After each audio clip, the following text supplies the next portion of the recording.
Okay. Um, Political systems also impact globalization. So a couple of political systems that we're going to talk about. So we have democracy, which is an open government where citizens have the right to form organizations. We have an independent media, fair elections. Everyone has the right to vote, and there's a separation of powers between the executive, legislative, and judicial branches of government. So these are the four defining features of democracy according to the UN, United Nations. When we're talking about political systems, another thing is where we talk about like the degree of to which human rights are protected differs greatly among nations. So as we talked about, some countries don't have any laws against child labor. And so child labor is still very common in those countries because there are no regulations against it. Other things where we might have, so there are some examples here on this slide. Again, we have, people worldwide victims of forced labor, trafficking, and human slavery. So that's still very common in the chocolate industry, is very bad for using trafficking and human slavery. We also have, forced labor actually still happens in the United States. And this is in the form of prison labor, where prisoners are required to work in certain areas. We've had countries with genocide. Like the situation in Rwanda, it was two different groups of people, and one of the groups became militant and tried to kill off the entirety of the other group. A lot of human rights violations still occurs. You can go on the website and read the Universal Declaration of Human Rights, and we have like half the world's nations. Some nations haven't adopted all of them. So, for example, one of the human rights is that everyone has access to health care. So the United States is the only developed country without universal health care. And so we are not considered a country by the United Nations. We are not considered as a country where all citizens have a right to health care. So it varies, and countries accesses, and what some of these things happen then is if we have a lot of violence within a country, if we have contrition and divisiveness and political systems that don't favor independence of businesses, then businesses can really struggle to operate and do things in those countries. Those countries might also have a lot of bribery within their business structures that cause complications too, with companies trying to be ethical in their operations. Okay, different economic systems. So we have free enterprise systems. This means that voluntary association and exchange. So I can buy what goods and services I want, and I can choose not to buy those that I don't want, but I have options. Okay, then we have central state control, where economic power is in the hands of government officials and political authorities. In those kinds of countries, individuals aren't allowed to own their businesses. The government owns everything, and individuals are allowed to contract or rent property from the government and work with them that way. High government control and central state control systems, more citizen control in free enterprise systems. So you also need to think about that. What is the market like?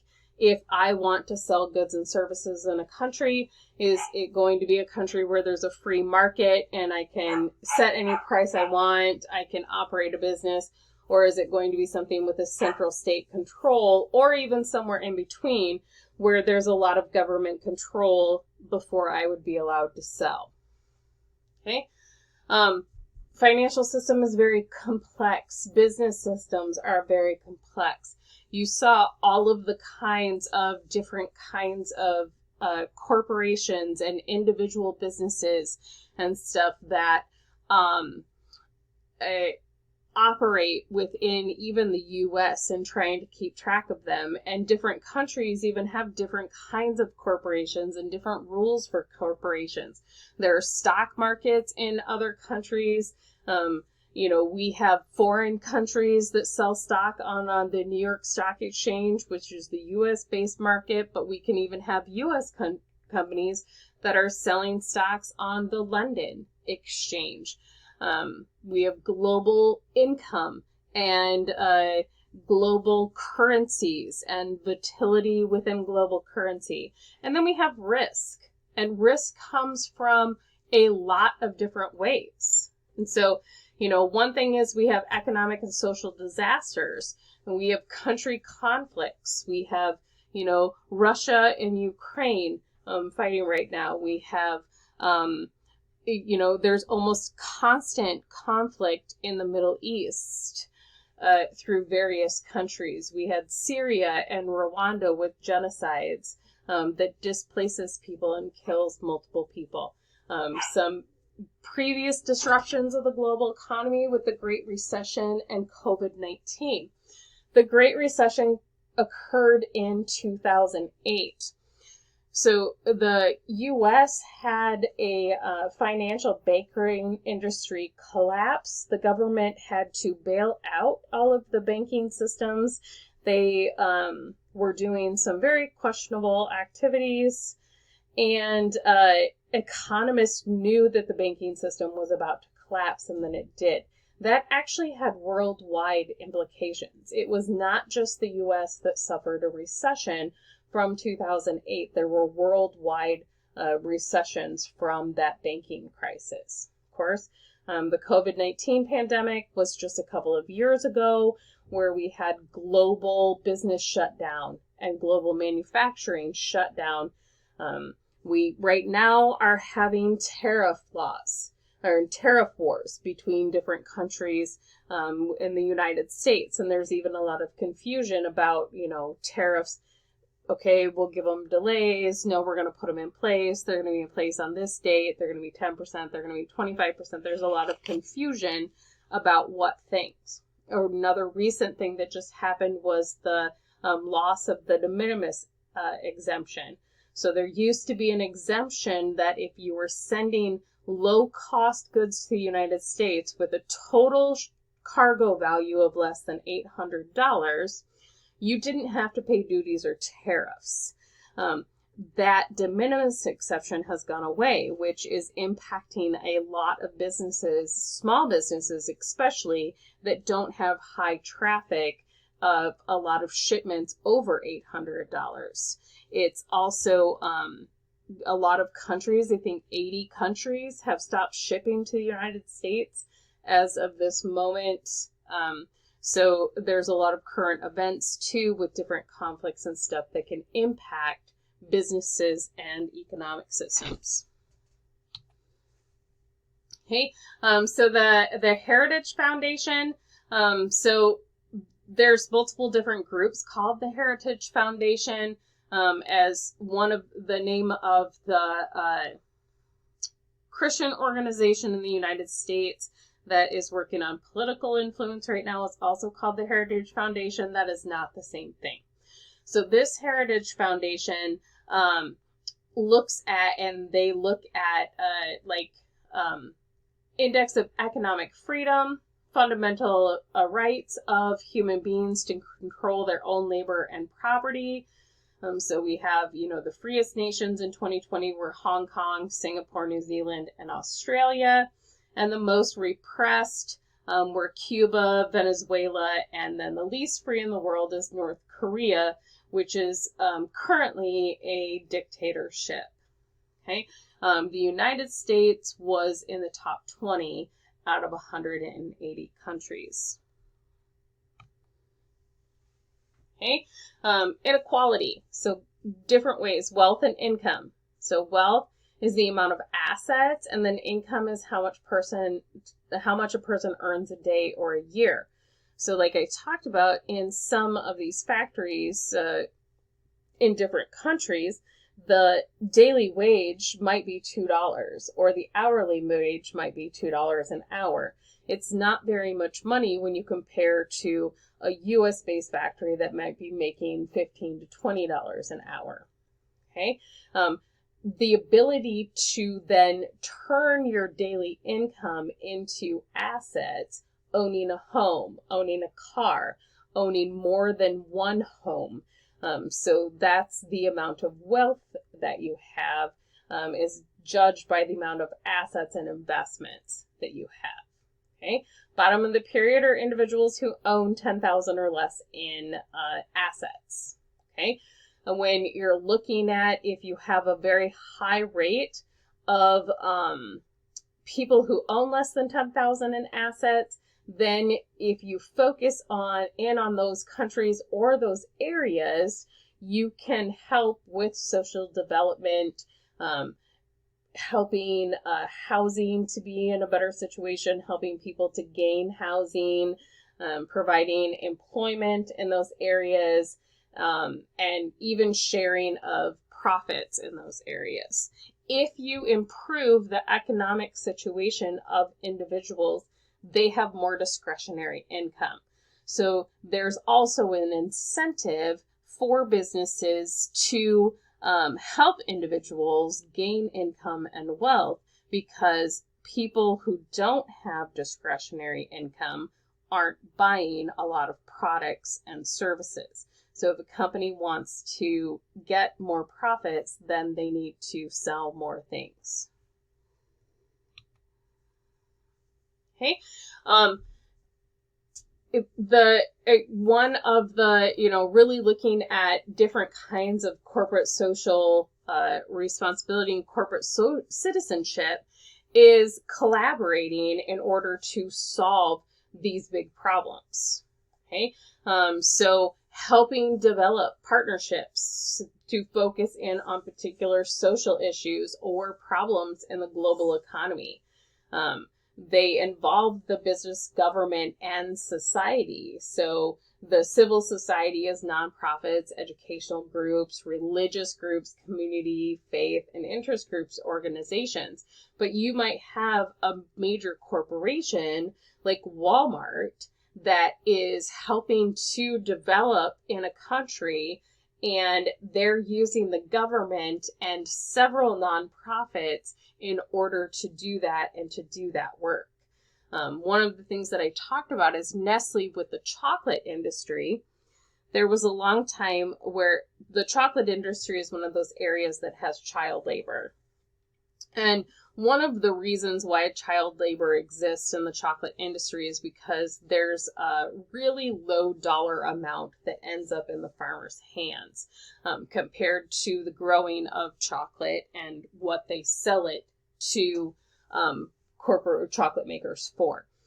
And so it's difficult for farmers to have enough income to pay workers. And so instead of hiring workers, they often just keep their children home from school. And so one of the things that Nestle started doing was, they started building schools. So in rural areas where there wasn't access to education, they started building schools. And then they started paying those farmers more. They said, if you send your kids to school, we'll actually pay you an extra stipend for keeping your kids in school and proving your kids are going to school and not working on your chocolate farm. So that's an example of this collaborative partnership between society, government, and businesses that are trying to improve different conditions in global economies. Okay, when we're talking about businesses, we're talking about for-profit entities. Governmental entities are whatever government is: city, state, country government, county government. And then nonprofit organizations. And then you can see a lot of their weaknesses. So for businesses, there's a lot of short-term focus, getting money now. Okay. And government is very slow moving. It's bureaucratic. There's a lot of paperwork. It takes a long time to get things done. And then we have civil society, which lacks financial resources because they're often operating on donations only. Okay, and then global business issues. As I talked about, bribery is a major global business issue. So we have a list of countries here. So Brazil, Russia, India, and China. And they offer and accept favors. Okay, in the U.S., they prohibit, okay, bribing. There is an exception to the rule in areas where the government requires bribes, or what are called grease payments. And grease payments are a type of bribe to make paperwork happen faster. There are certain countries that without being slipped a couple $100 with the paperwork will just be put in a pile and ignored. So if a U.S. company is operating in a country whose government works that way and whose government will not process any paperwork or certificates or anything like that without grease payments, U.S. companies are allowed to provide those, but only to governments. U.S. companies are not allowed to offer bribes or favors in any way, shape, or form. Okay, so we can say in the UK, grease payments are illegal. The UK, bribes are illegal, both within the UK and then companies in the UK doing business outside of the UK. Okay, so there's a cultural difference with bribes. So there are some cultures where if you showed up without a gift, it would be considered very rude and insulting, where a gift can often be construed as a bribe. Okay, so this is kind of a murky area in globalization about, we would say, oh, bribes aren't okay, bribes are unethical, but in some situations, in some countries, without bribes, you actually couldn't get anything done. And so are there times when it's okay to do bribes just to facilitate action? Okay, and normally I would start a new video because this one is getting very long, but since I only have 3 more slides, I'm going to keep going. Okay, antitrust activity. So antitrust activity focuses on competition. Okay, so they want to create that competition exists. They do not want to create monopolies in businesses where a couple of businesses own everything. So often we might get involved and say, those purchases can't happen. For example, one of the most famous ones that went through was Disney's purchase of Fox. So Disney had made an offer to Fox and offered to buy all of Fox products.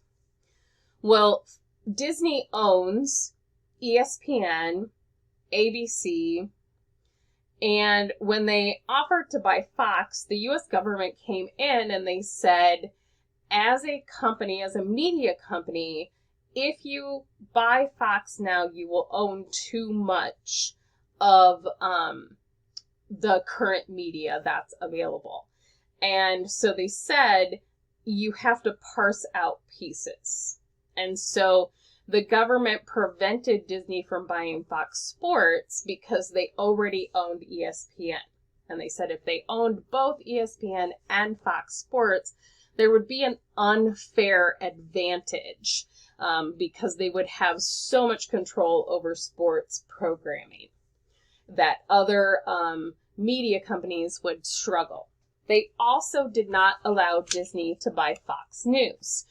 Because Disney already owned several news branches, they said that was also an antitrust thing, that there were going to be too few competitors. So Disney was allowed to buy all of Fox's movies, all of Fox's licensing, all of Fox's TV shows, but they were not allowed to buy Fox Sports or Fox News as part of the deal. And that was one thing where the government was going to stop the sale completely if both Fox and Disney didn't agree to those terms.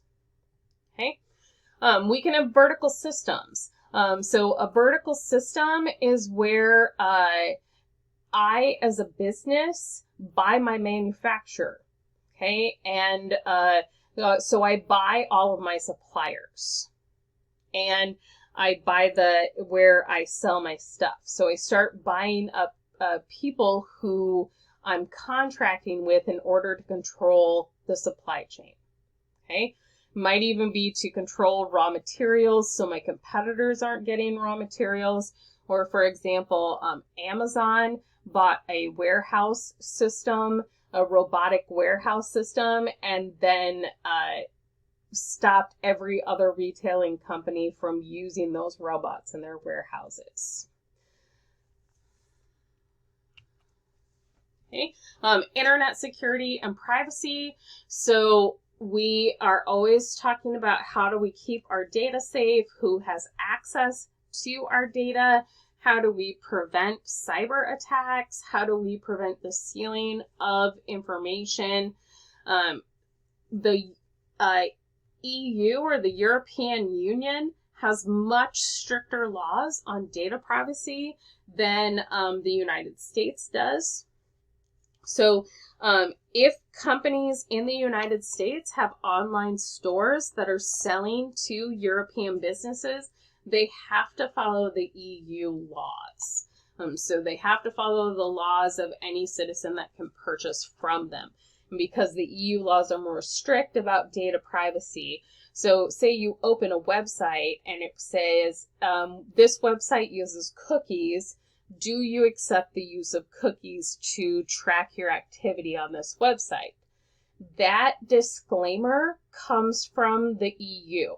So that their Right to be Forgotten Act and the General Data Protection Regulation, the GDPR, say that European citizens have the right to say no, online companies cannot track their internet activity. Okay, so that's where that message comes from. It's not illegal in the US, but it is illegal in the EU. And so if a business wants to sell globally, they have to have that disclaimer on their website. Okay. Some countries censor its citizens' use of the internet. China does this. North Korea does this. They block some websites. They block access to. They don't let their citizens have full access to the internet. For example, I worked at Iowa State for several years in the College of Agriculture, and we had some students that were taking online classes that were students in the U.S. physically on campus, but had gone home for the summer and were from China. Well, the Chinese government blocks access to Blackboard. And Blackboard was the system Iowa State used to deliver their courses, much like Wartburg uses Canvas. But because China blocked access to Blackboard, we had to find different ways to get Chinese students information because the government controlled access to the internet. Okay, almost done. So, global supply chains. We know that if we disrupt global supply chains, we have problems. We all lived through 2020 and 2021. There were products being held up. There were major supply chain disruptions. Things were delayed. Manufacturing plants were closed. Raw materials were closed. Shipping was stalled. And this can have a ripple effect. We have this same issue kind of happening now with the tariffs. So when tariffs were first announced, and normally governments give a 90-day period or something before a law goes into effect. So companies started hoarding raw materials, placing very, very large orders, larger than shipping companies were used to, in order to stockpile at lower prices before tariffs went into effect. This kind of piling and hoarding can have long-term effects and massive supply chain disruptions. Okay, weather and stuff can also disrupt supply chain. A hurricane is going to be disruptive to supply chains. Labor and right to work. So right to work, who has the right to work in a country? What's the gender pay inequality? Do women get paid less than men? Do children have the right to work? What are the child labor laws? Do women have a right to work? Because that does not exist in every single country where women are allowed to work in jobs. Is unionizing allowed? As I said, Germany is the most unionized company in the world. In the US, we do have unions. Some companies fight unionization though. And then we have, if you attempted to start a union in North Korea or Cuba, you would be arrested and thrown into prison. Okay, what's the standard of living in that country?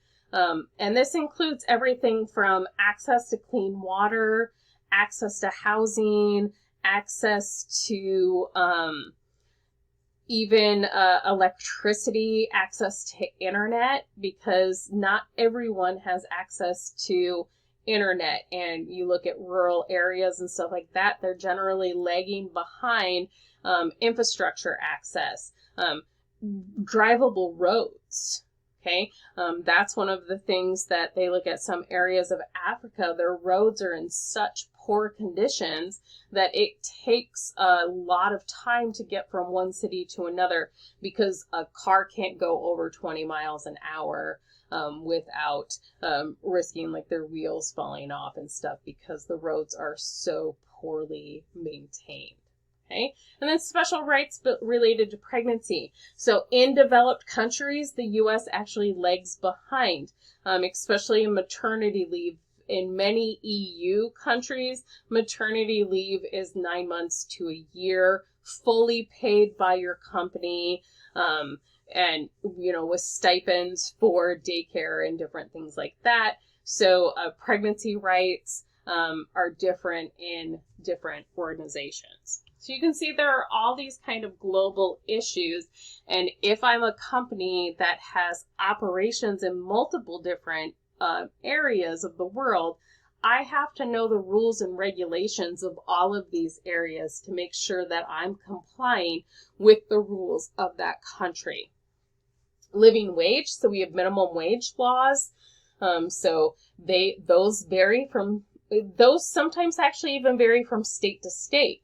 What the U.S. says is that no state can set a minimum wage lower than the federal minimum wage, but they can set minimum wages higher than the federal minimum wage. So here we have ethical dilemma when the public perceives that we're paying foreign laborers unfair wages. So when we find out that 14-year-olds are working in factories for $2 a day, there's usually public outrage. Okay, and then executive compensation. How much do CEOs get paid versus how much do general laborers get paid?